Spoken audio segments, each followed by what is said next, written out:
Hey folks, it's been a bit since I dived into a shooter, so I figured I'd shake things up and take a look at Crema's hybrid FPS roguelite, Immortal Redneck. Find out if I thought this redneck rumble made for a good time, or if I wished I could have wrapped things up early. I'm your host Arlyeon, and let's find out together. Okay, so normally this is about the point where I'd give a dramatic summary of the game's story, but there's really not much to sum up here. You're a redneck in Egypt who gets wrecked, dies, and is mummified. Being dead sucks, so he decides to rampage through the pyramids. I shit you not, that's the gist of things. It's not like there's much story development beyond that, unless you count the manner in which the pyramid interiors become increasingly high-tech and alien. And no, the end doesn't really bring about any sort of satisfying conclusion either, so if you're trucking through, it'll be by virtue of the gameplay. Admittedly, there is a fair bit to learn on that front, despite the implied simplicity of its nature as a run-and-gun. For one thing, you're going to need to adjust to your dire lack of iron sights or zoom. I mean, zoom technically exists, but only as a feature to a select few guns, and in that instance, it's a bit clunky, given that you have to hold the fire button down to toggle it. Awkward. But beyond that, you'll need to become acclimatized to the process of marauding the maze-like interiors of the pyramids, because these things are large, procedurally generated labyrinths chock full of murderous minions to maul. Whilst they aren't milling about, you generally don't have much in the way of discerning a room's contents until you're inside, and given you get sealed into each micro-arena until it's clear, the game becomes a sort of frantic exercise in adapting to the advantages and hazards of the room itself alongside your adversaries. That, and just doing your best not to run out of health and ammo before you find the stairwell up to the next floor, because, let me tell you, nothing's quite as embarrassing as running out of ammo only to realize you don't have a melee attack. Frankly, suicide's an entirely viable option at that juncture, given that your alternative is throwing your empty gun at enemies' faces, praying it kills them. And, failing that, doing it all over again.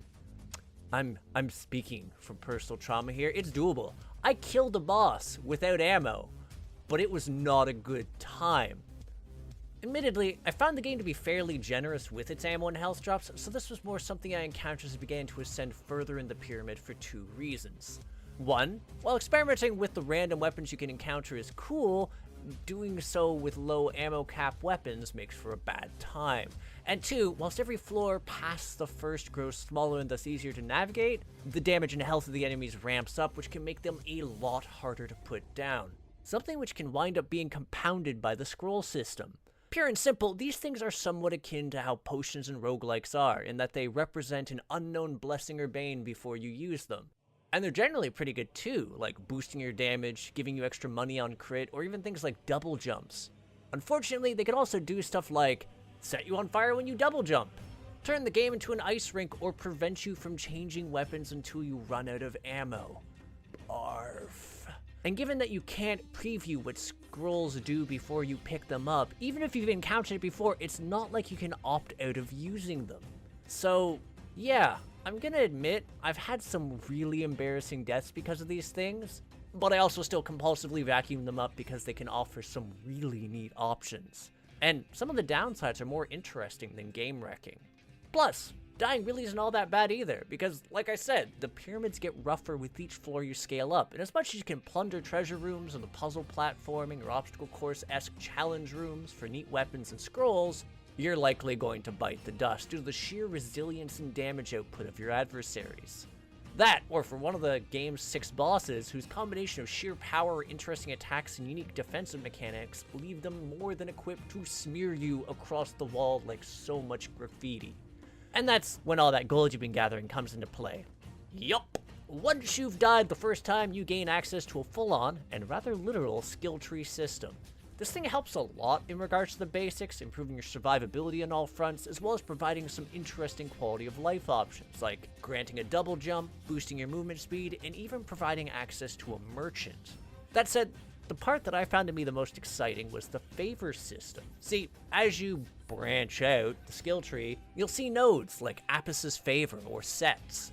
Acquiring these unlocks new classes that you can choose between, complete with their own unique starting weapons, passive and active abilities. Also their own stat alignments.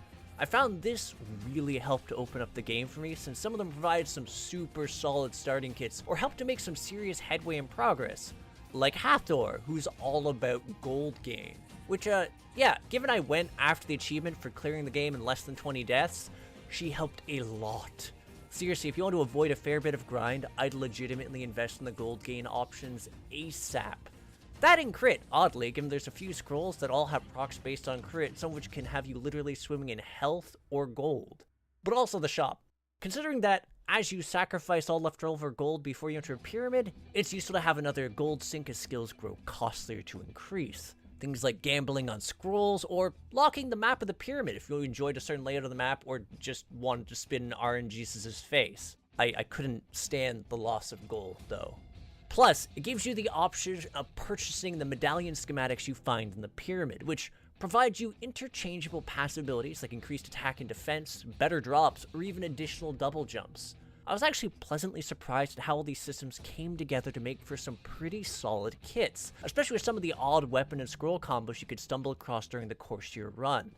More of which became accessible as I gained access to later pyramids, as doing so unlocked new weapons to randomly find and new medallions to acquire. It also led to my teeth getting kicked in again, since each new pyramid introduces a slew of new, more lethal enemies, but c'est la vie. Moseying along, I have mixed feelings on the game's graphics. On one hand, the enemies and environments do look decent enough, and the bosses are pretty darn neat to behold. That said, as I moved forward to the latter pyramids, I found myself encountering near identical rune-slayer areas, albeit simply recolored, which, okay, that dampened my spirits a little, though I suppose was due to happen given I methodically genocided the contents of every tomb in every run. I needed the gold, okay? Inversely, I was overall upbeat about the game's sound design, as its various themes are pretty enjoyable to listen to, and the Red Knight's chatty without really aggravating me. He'll comment on the enemies you're fighting, items snatched, and bosses battered. Just maybe don't have the voice and subtitles up at the same time, given they contradict each other. What I'm essentially saying is that, all in all, I appreciated Immortal Redneck. As far as an FPS experience went, I had a fun time, to the point that I was actually looking forward to a casual victory lap of the game to gather footage for this review and mop up some of its achievements and try different strategies. Sure, it was challenging, with some notable difficulty spikes for the final pyramid, but I felt pretty well equipped to deal with it, given the profuse amount of options I had for tackling what Immortal Redneck had to offer. Essentially, as long as you're not here for a story, I can safely call this game a hit. Anywho, thanks for tuning in. If you agree, disagree, or just have something to say to me, feel free to comment. And if you have an interest in supporting my efforts to create new indie reviews, interviews, and gaming content, hit the subscribe button and the bell so you know it's a new release. Plus, we also got a Discord, links in the description, so you can become part of our community, the Crit Hit Cauldron. That said, I'll catch you on the next episode of Crit Hit. Take care till then, folks.